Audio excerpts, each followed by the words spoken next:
Greifswald Bay, 1715. A coalition led by the Tsardom of Russia is preparing to attack the last Swedish possession outside the motherland, Swedish Pomerania. Previously, Sweden had held vast amounts of territories over northern, central and eastern Europe and was a great power in the region, but now its dominion is coming to an end. The key to removing Swedish power from Germany is a naval attack on the Bay of Greifswald. In command of this, the Danish Navy. To protect this crucial area from a potential invasion, the Swedish have purposely sunk a series of small ships along the entrance to the shallow bay. Only those with the knowledge of the barrier's location could safely pass through. Unbeknownst to the Swedish, however, a rogue captain betrayed them, revealing the passage to the Danish. The result? A successful invasion and the end of Swedish power over Pomerania.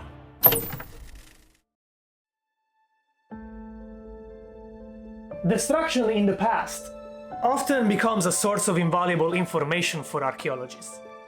If we think about it, shipwrecks are essentially frozen time capsules of the past, which offer us a unique glimpse in the lives and histories of those who came before.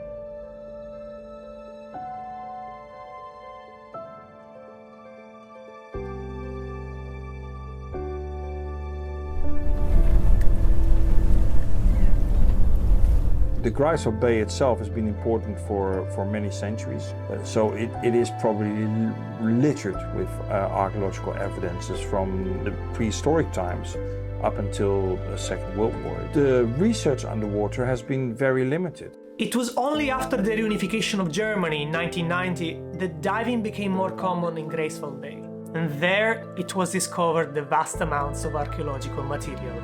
There was this historically enormously important area that had never been researched underwater. But it wasn't until the planned construction of the Nord Stream 1 gas pipeline between Russia and Germany that archaeological evidence was finally revealed. And so there's a lot of work in Greifswald Bay which basically pays for the archaeology. A lot of archaeological projects happen when development needs to be done, as most countries are obligated to investigate the area for remains of our heritage before it is destroyed by buildings. The builders pay for the archaeological work being done, but the downside is that this work is often done in a strict timeline, resulting in a lack of depth in investigation. Conducting research through university, however, allows for a more in-depth look into these delicate sites. In 2008, early surveys of the Baltic Sea were undertaken to ensure the safety and feasibility of the Nord Stream pipeline's route. The work revealed hundreds of wrecks dating from the Stone Age to World War II. Since then, the department head of Mecklenburg-Western Pomerania State Office for Monument Preservation has made it a priority to locate, document, and monitor all shipwrecks in the area, as they are in danger of destruction due to their shallow depth and high amount of commercial maritime activities. The major focus of attention, however, has been the 18th century ship barrier sunk by the Swedish during the Great Northern War. But because the ship barrier was intentionally sunk, no artifacts are present within them. Recently found, like next to the barrier, however, was an untouched warship from the same time period, containing many artifacts from the same time. This ship is now being investigated by Leiden University and Rostock University. I'm one of the teachers, together with Jens, and the whole excavation is being executed by the students from Leiden University and also a few from Rostock University. Number 174. Do you have a visual on Trinko? Yes, sir. She's helping me. I want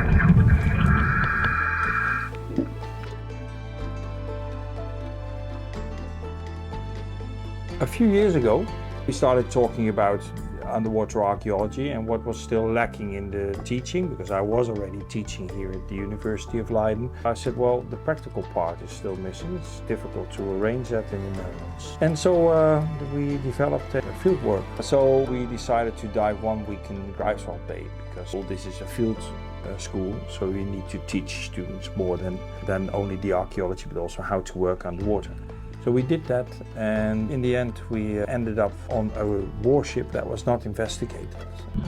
Point 18, it should be somewhere in the This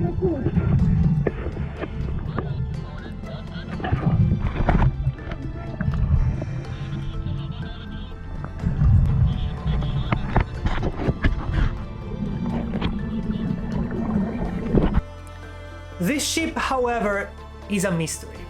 Despite being a warship, it never participated in a battle and probably sunk in a storm. Despite the shallow depth of around 3.5 meters, it has been left completely untouched all this time. And finally, despite the existing record of lost ships left by the Swedish, this wreck is missing from any archival record. In fact, we don't even know its real name. And that's the one that we are excavating. It's not part of the ship area, but it's very close to the ship area. And something went wrong, and we still don't know what. Martijn Manders and his students need to solve the mystery through underwater excavation. But how is this done? Underwater archaeological excavations are quite intense. So in the morning we do a briefing, and we talk about the aims of the day and what every individual person has to do. Because diving is an individual work usually. Yes, you dive in pairs, and yes, we do have communication, so people can talk with one another, but it's not like a mobile phone. You have to be very selective in what you say, and we usually leave it open for the most essential communication, so you need to know what you do. And therefore we have briefings in the start. Then we do the planning. This person is going to dive first with this and this person, then that person is a standby diver, and so this is how we plan the whole day. And then you have a one or you do two dives. Well, when we go diving, it depends a little bit on what kind of dive equipment we have. But this year we went with cylinders, so it's the scuba diving. So we set up our own dive equipment, and that's very important to check if your dive equipment is well. So you have your cylinder, you have your regulator. The first stage is you connect with the cylinder, and then you have the regulator where you breathe. We have a full face mask because we need communication, so the communication is in it. You look if it's in there. We have headphones, otherwise you don't hear anybody else, so you check that. You check everything. You check your suit, you put on your suit. We dive usually with a dry suit, so that you don't get cold. So all these checks are done. You start to dress up, and you never do that alone. There's always people helping you or doing basically the most things. That's being checked by a third person, so separately, and that person who is the dive team leader, he gives you the permission to go. And then you jump overboard, you do your work. It can be photographing, it can be drawing, measuring. Then we've dived, we come up, then the cylinders are deconnected and filled immediately. And then your next task is already there, which can be holding the line, because the divers are also on a line from the surface, which can be also the communication line, or maybe some of the administration that needs to be done. We all go back after a day, at least here. Sometimes you stay on the side if it's just far away, but here we go back to the shore, and then the reporting starts.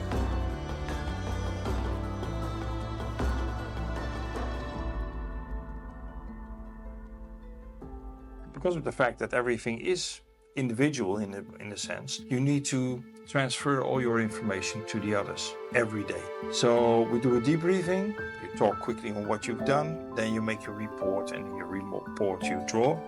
And this is also an exciting thing for our students. Do hand drawings, explain what you see underwater. It is quite complicated for a lot of them, but you see that there's a big learning curve, and people start to become better and better in it. This is the interesting thing.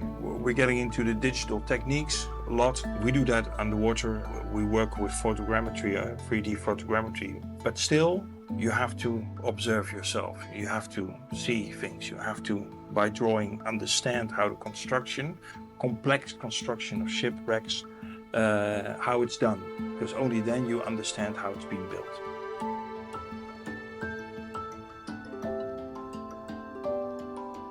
So we do the reporting, that's the dive reports. Every diver does a dive report. We have daily reports, so that the daily team leader has its report and the dive team leader has a report. And while this may seem straightforward, working underwater doesn't come without its challenges.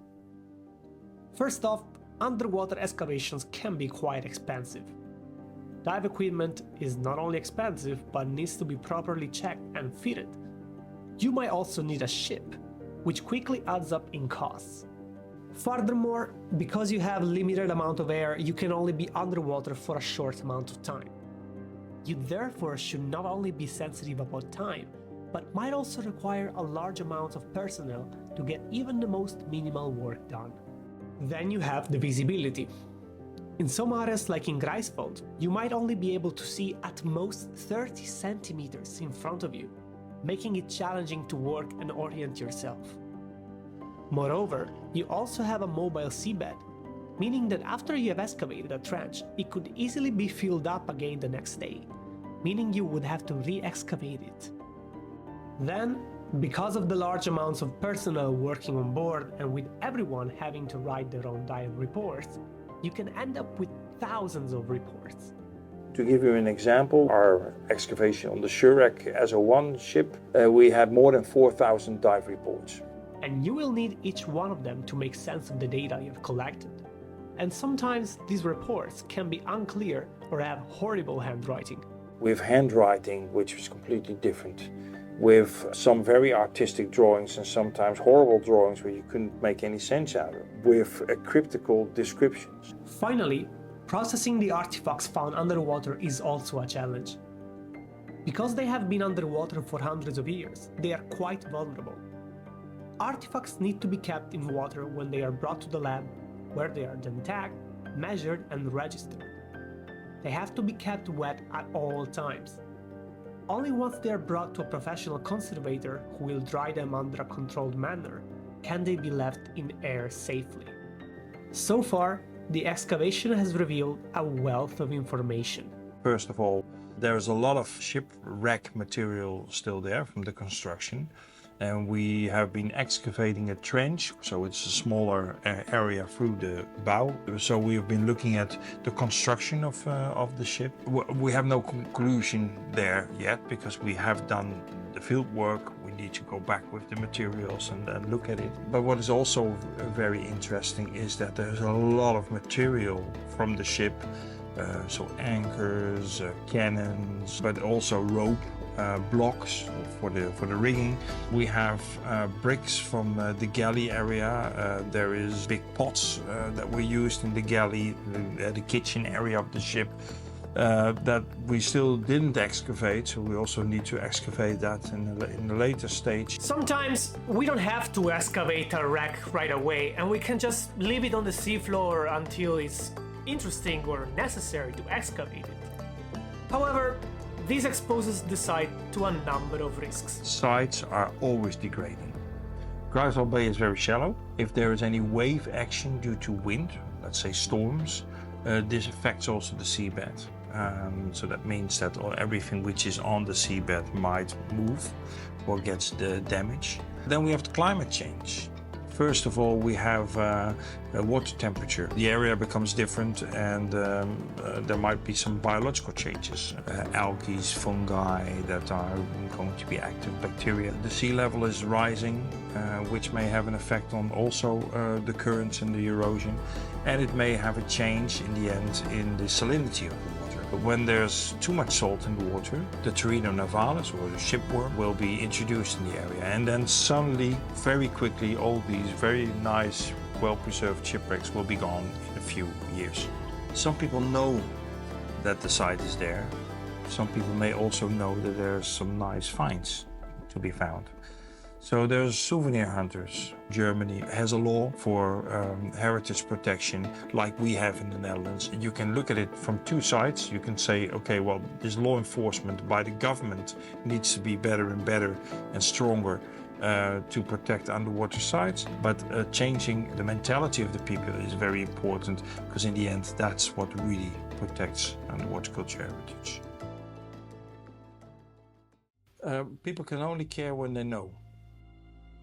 What is very important is that people know what the resources are. So underwater cultural heritage is often invisible, so we have to make it visible. But not only just that people know it's there, but also understand why it's there. So in the larger context, how I actually do it is to show people what can be found underwater and what it means for current societies. If we look at Greifswald Bay, it's a very maritime area. Maritime history is also history, is a very important part of history, and especially of coastal societies.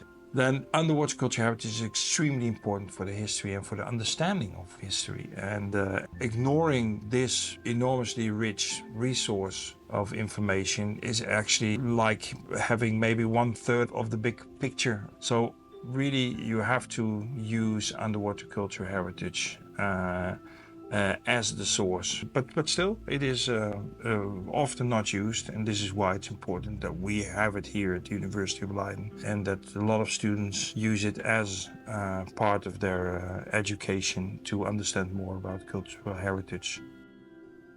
But understanding is only the first step. The practical skills needed to uncover, document, and safeguard underwater sites are equally important and often difficult to teach.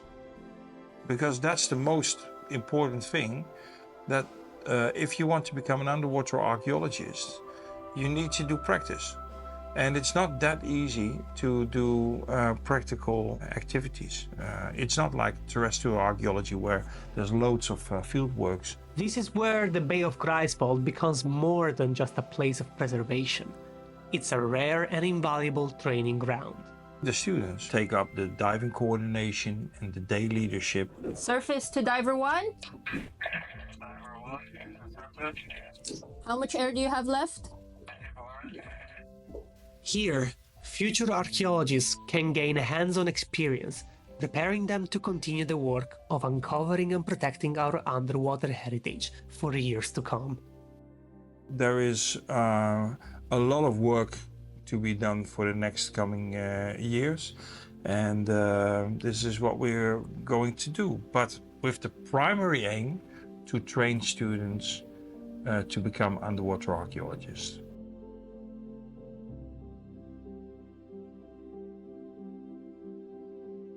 I think that I have the most beautiful profession in the world. What I like most is the crossroads between science, pure science, and policy, because mostly interests me is what it does to people. So what can we do with archaeology, but also what is the role in current society? There's changes in how people look at history. And archaeology can also play a very important role in understanding why these things are happening.